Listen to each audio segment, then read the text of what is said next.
Kia ora koutou, welcome to Whiteboard Friday. Now this week the fishing industry have frankly looked like a bunch of numpties, with the statistics coming out about how many threatened seabirds, sea lions, dolphins and seals that they are killing each year.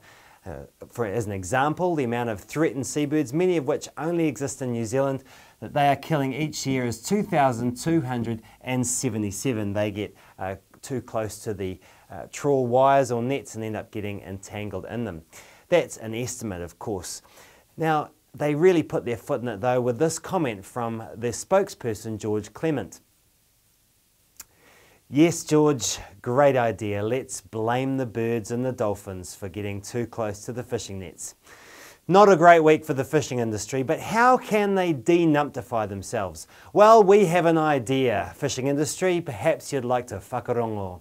This is the Auckland Islands. For those of you who have never heard of it, they're around about 450 kilometres south of Bluff. And having done the Antipodes Island, this is now the last remaining island in New Zealand's subantarctic archipelago which has predators still on it.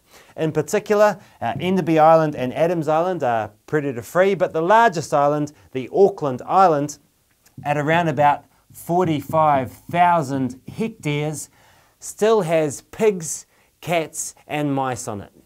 For those rap fans out there, you'll know that pigs and cats and pigs and cats and pigs and cats makes the baseline of most modern music.